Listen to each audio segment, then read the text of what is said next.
आप जितने टैलेंटेड हो वो ऊंचा दर्जा नहीं देंगे, वो टेबल पे आपको बैठने नहीं देंगे, बोलेंगे तुम जमीन पे बैठ के ही खाओ। तो उन लोगों को डर लगता है कि इसी तरीके से चलता रहे ताकि उनके बच्चे सिक्योर रहते हैं। 6 मीडिया वालों को आप पटा के रखा है आपने, उनको बोला जरा लिखो इसके बारे में, क्या चिछोरे चली है लेकिन सुशांत की वजह से नहीं चली, ऐसे ही उसकी औकात लो मानते हैं। तो क्या जो जगह मिलनी चाहिए वो अक्सर नहीं मिलती। कौन से ग्रुप्स, कौन से कैंप्स हैं ये? 3 इडियट्स ने बेस्ट स्टोरी के अवार्ड जीते उस साल। वो ट्रॉफियां कहाँ पड़ी हैं? प्रोड्यूसर के घर में पड़ी हैं। क्यों है? क्योंकि कर सकते हैं, सबके साथ ऐसे करते हैं वो।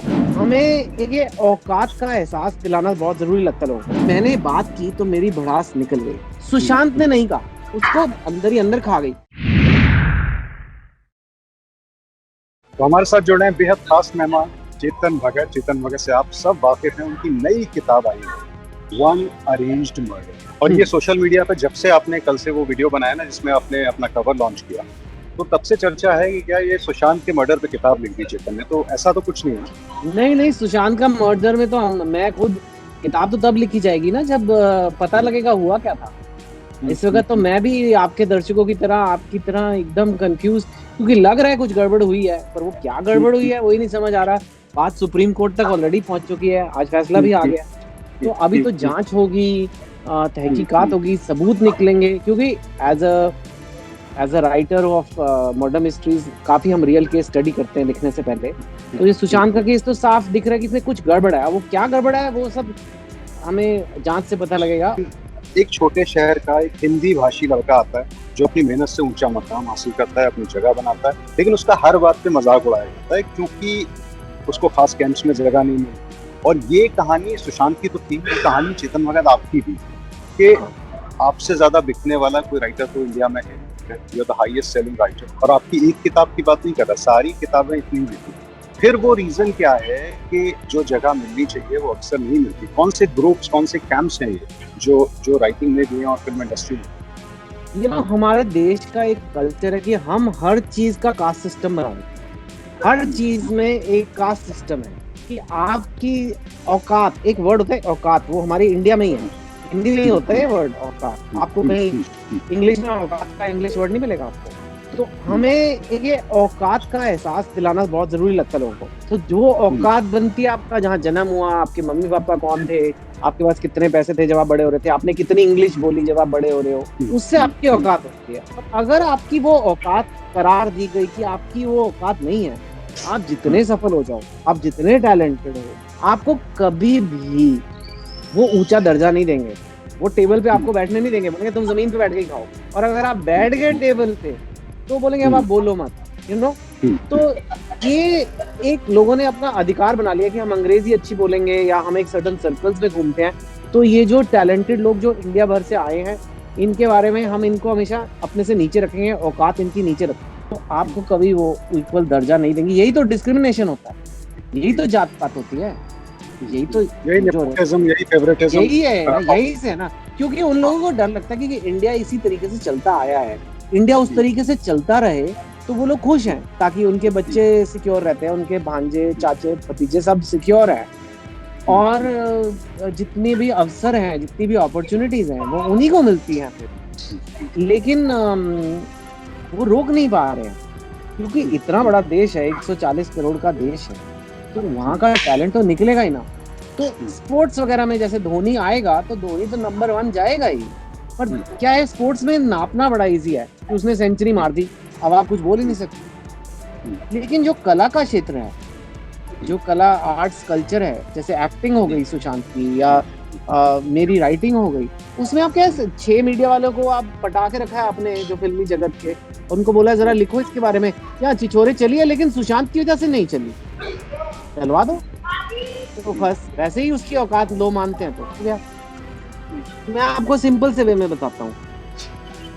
3 इडियट्स मेरा, उन्होंने कहानी ली, कॉन्ट्रैक्ट वगैरह भी सब किया, लेकिन 2 चीजें मैं आपको बताता हूँ।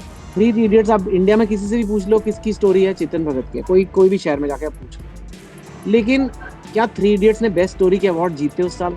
जीते, सारे जीते थे, सारे अवार्ड बेस्ट स्टोरी इडियट्स के थे। वो ट्रॉफियां कहाँ पड़ी हैं? वो चेतन भगत के घर में पड़ी हैं या प्रोड्यूसर के घर में पड़ी हैं? आप क्या करोगे? मतलब इसे क्या बोल, इसे ओछापन बोलोगे आप, बस, और क्या है। और क्यों है? क्योंकि कर सकते हैं, सबके साथ ऐसे करते हैं वो। तो जब ये हुआ, अब ऐसे बात लगती है, उस टाइम मैं यंग था, उस टाइम मैं नया नया आया था, और वो कहानी बहुत मेहनत से छपी थी, कोई छाप नहीं रहा था, और वो मेरे दोस्तों की कहानी। उस पूरी टीम में जिन्होंने पिक्चर बनाई है, कोई आईआईटी थोड़ा ना गया है, मैं ही गया हूँ, मैं ही उन लोगों को आईआईटी के चक्कर लगाए, अपने प्रोफेसर से मिलवाए। तो वो मेरे को बुरा लगा, और मेरे को लोगों ने कहा कि तू चुप रह, तो कुछ बोल मत, क्योंकि तेरा फिर बॉलीवुड में उठना बैठना मुश्किल हो जाएगा, सारों से पंगा ले लेगा, तू नया है, तू है कौन। मैं चुप रहा, पर पूरा चुप नहीं रहा, एक हफ्ता मैं चुप रहा। फिर एक दिन वो लोग प्रेस कॉन्फ्रेंस करते थे, जा जाके अपनी फिल्म की सुपर हिट थी, तो ऑब्वियसली मेरी भी फिल्म है वो, ऐसी नहीं है कि सिर्फ उनकी है, लेकिन वो किसी ने उनसे पूछा, सर ये तो चेतन भगत की कहानी है, वो कहाँ है? तो उसने कहा, उस झूठे का नाम मत लो, प्रोड्यूसर ने कहा। और वो आपके जैसे चैनल पे दिखाते हैं, तो जो उन्होंने वो बोला, तो एक सबटाइटल आ गया नीचे कि you know producer calls Chetan Bhagat a liar.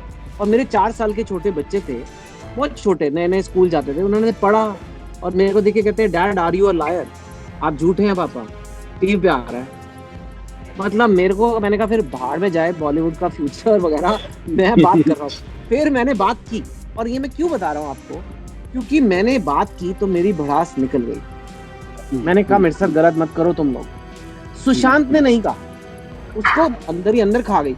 अच्छा, उसके साथ तो ये भी हुआ कि ऐसे गंदे गंदे उस पर आरोप लग रहे हैं कि लड़की छेड़ी है, ब्लाइंड आइटम छप रहे हैं, लड़की छेड़ी है। मेरे को एक बात बताओ, एक इतना हैंडसम लड़का, इतना फिट टैक वाला लड़का, मूवी स्टार जो करोड़ों बनाता है, सिंगल है, उसे लड़कियों की कमी होगी, तो लड़कियां छेड़ेगा जाके, बिना कंसेंट के उनके साथ कुछ करेगा।